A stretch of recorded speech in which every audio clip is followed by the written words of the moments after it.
Gente, eu espero que todos e todas estejam bem, apesar dos retrocessos, apesar de tudo que a gente vem sofrendo nos últimos tempos. Eu resolvi fazer esse vídeo hoje de maneira diferente. Eu quero falar um pouco sobre esse massacre de Suzano.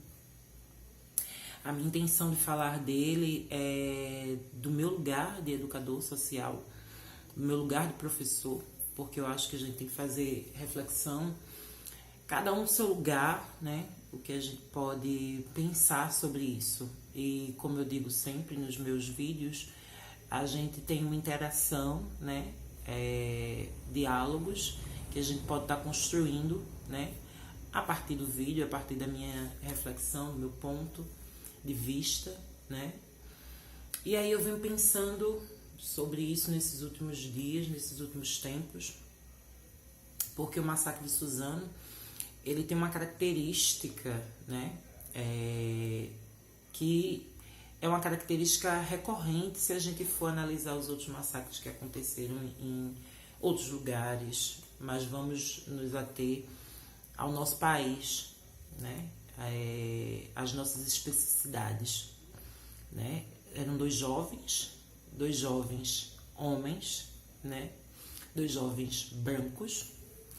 E isso é importante para mim colocar porque nós, né, não vemos massacres comumente acontecer por pessoas pretas ou por mulheres, por exemplo, né? Geralmente são homens e geralmente são brancos. E isso me pegou, né, como deve ter pego algumas pessoas. Eu venho vendo algumas coisas também que o pessoal vem falando sobre o bullying, né? Eu, enquanto educador social, trabalho com adolescentes no meu cotidiano. Já trabalho há alguns anos, né, como educador social.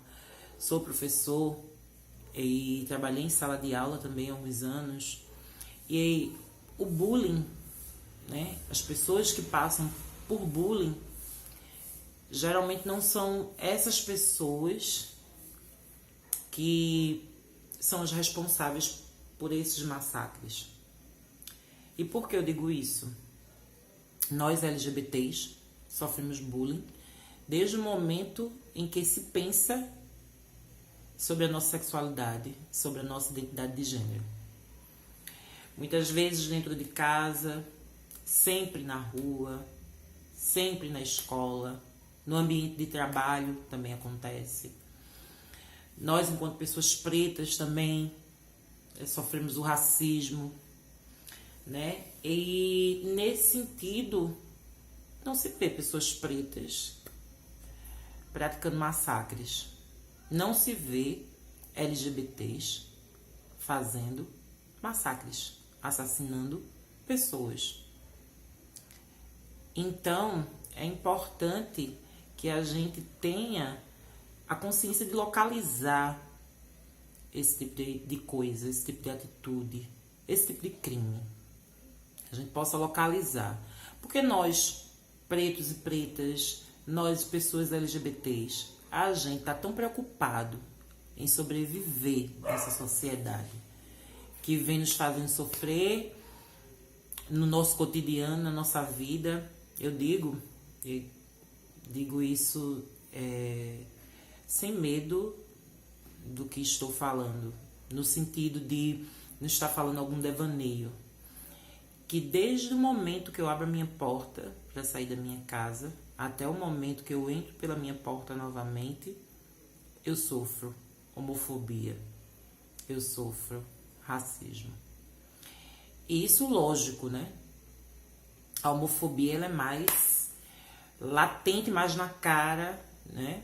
Ela é mais colocada. O homem hétero, ele se sente muito mais à vontade em ser homofóbico, né? O homem hétero, ele se sente autorizado, né?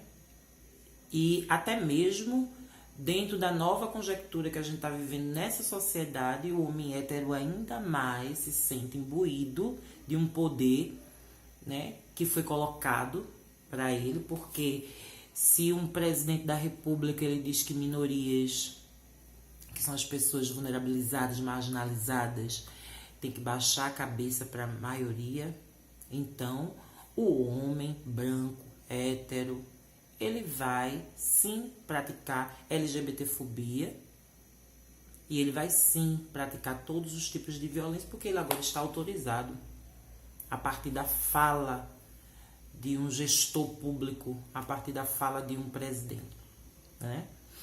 Então, por aí você já entende que meus posicionamentos com relação a esse presidente que a gente tem no país hoje é um posicionamento totalmente contrário, né? Óbvio, e nem poderia ser coadunar com ele, nunca. Ele não. Então, nesse sentido, continuando sobre essa questão do massacre, as características, né, que ele se desvela, a gente tem que estar pensando, e aí ampliando mais essa discussão, ampliando mais esse meu pensamento, saindo um pouco da bolha do meu lugar, né, pessoa preta, periférica, LGBT, mas para o lugar de educador social, para o lugar de professor. Temos visto nas escolas de todo o país a dificuldade que os professores têm para dar conta de suas inúmeras turmas, de seus inúmeros alunos dentro de sala de aula. Uma escola, muitas vezes, escolas públicas, eu estou falando, e não aquelas escolas que estão como fotografia para os gestores públicos, os prefeitos, governadores, mas aquelas escolas que estão mais distantes desse lugar.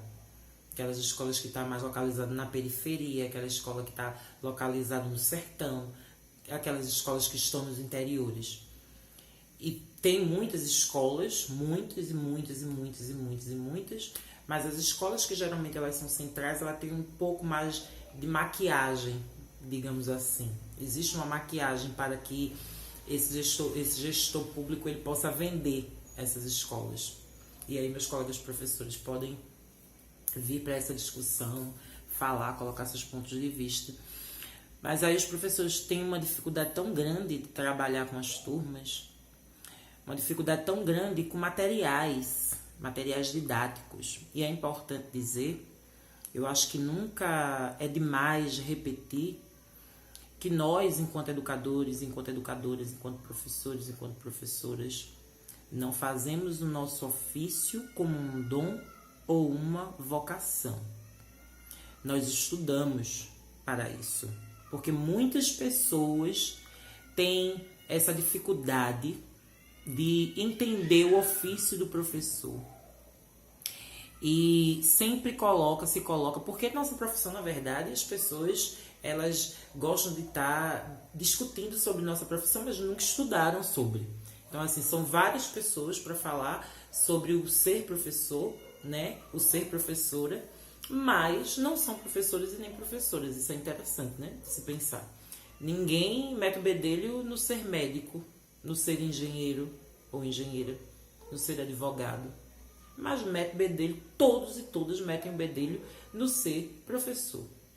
Quando para ser professor a gente precisa estudar, precisa não só estudar, mas precisa se atualizar constantemente. Então, se querem falar, que se formem, se tornem professores para poder falar da gente, ok? Mas aí voltando, as escolas hoje, elas estão com sérios problemas que são estruturais e problemas também básicos. Como falei, problemas com relação a materiais pedagógicos, problemas à estrutura da própria escola, como a estrutura está, muitas vezes. Temos relatos e mais relatos de profissionais que estão trabalhando sob condições péssimas condições. E aí, como é que essa escola vai se organizar para dar conta também de questões psicológicas, emocionais? Se nem existe muitas vezes profissionais, uma quantidade de profissionais nessas escolas. Então é importante que estejamos todos, né, conscientes de que há uma grande quantidade de alunos nessas escolas. Muitas vezes os pais também não dão atenção a esses alunos. E esses alunos estão em sofrimento emocional, psicológico, porque, na verdade, nossa sociedade está se estruturando cada dia mais para que as pessoas sofram, para que as pessoas agonizem, para que as pessoas adoeçam. Se a gente pensar em como a nossa sociedade está organizada hoje, está se organizando mais para frente, nós vamos perceber que muitas das nossas doenças, das doenças que a gente tem da psique, está relacionada a essa estrutura capitalista neoliberal, essa estrutura que mata o cidadão e a cidadã no cotidiano. E a gente não tem dado, ou muitas vezes não se dá a devida atenção a esse sofrimento que os jovens estão passando, né? Não damos atenção a olhar as especificidades de cada um. E as escolas precisam ter isso, precisam ter esses profissionais da psicologia, né, para ouvir, para fazer escuta, né, desses alunos e alunas e também dos próprios profissionais que trabalham nas escolas, porque há necessidade também. Esses profissionais estão adoecendo, nós estamos adoecendo, eu não posso me colocar distante disso, nós estamos adoecendo.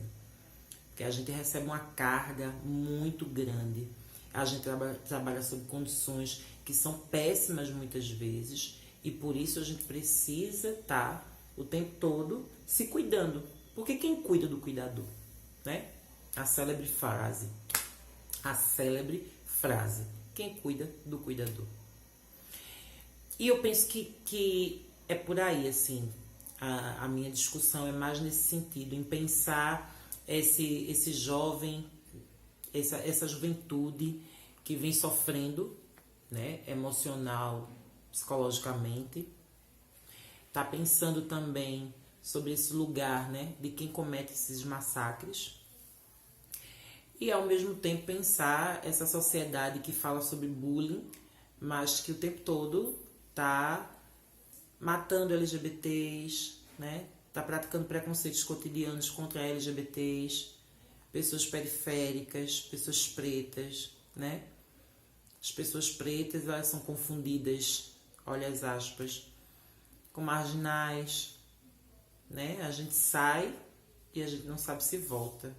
A gente tem medo hoje de cruzar com a polícia, porque a polícia, ela é que nos mata. Então, eu penso que é isso. Beijo, até mais.